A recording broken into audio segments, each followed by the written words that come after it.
Sleep 2 Business Genius, Business History, Fact Number 23 of 107-minute read. Subscribe, like and share. The NYSE opens its doors, 1817. The New York Stock Exchange was formally constituted in 1817, giving America's fast-growing economy a permanent, organized market for the buying and selling of securities. It would become the most powerful financial institution the world had ever seen. By Sleep to Business Genius, Business History, New York, 1817. The New York Stock Exchange building on Wall Street, the institution that channeled American capital, funded its expansion, and became the financial center of the world. Let your breathing slow, and walk with me down a narrow street in Lower Manhattan. The year is 1817. The street is Wall Street, named for the wooden wall the Dutch colonists built at the northern edge of New Amsterdam in 1653. The wall is long gone, but the street remains, and it is becoming something important. Banks, insurance companies, and merchants have clustered here, drawn by proximity to the port and to each other.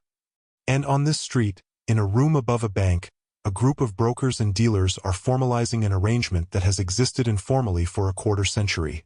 They are creating the New York Stock and Exchange Board. It will, in time, become simply the New York Stock Exchange, the NYSE. And it will become the most powerful financial institution in human history.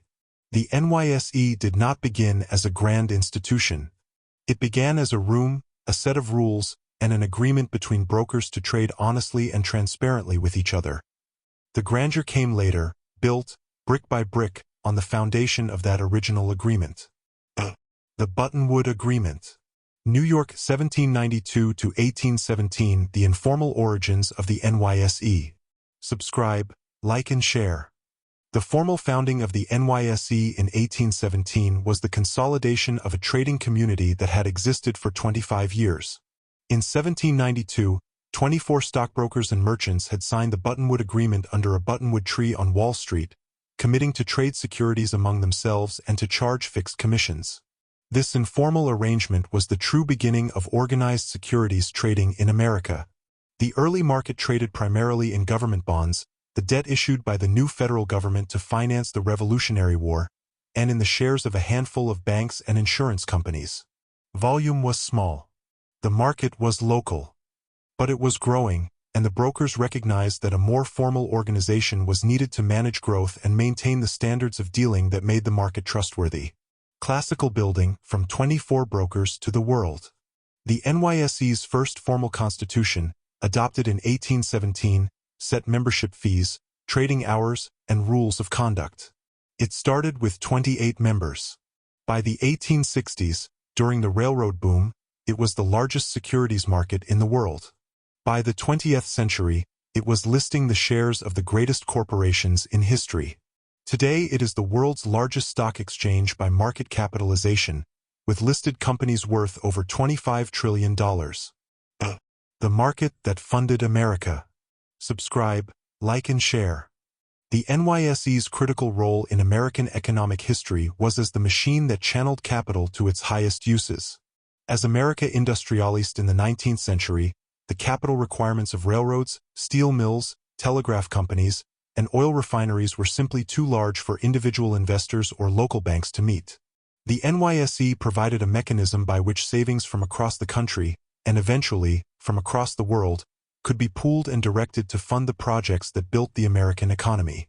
The railroad boom of the 1840s and 1850s was the NYSE's first great test. Hundreds of millions of dollars in railroad securities were issued and traded on the exchange, funding the construction of a national network that transformed American commerce. The exchange that had begun with government bonds and bank shares found its true vocation, funding the companies that were building a continent. That vocation has never changed.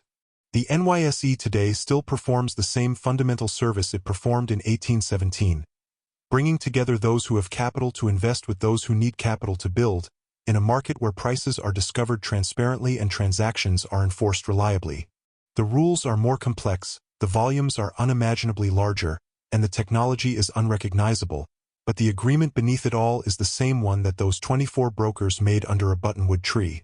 24 brokers. One agreement. the financial center of the world.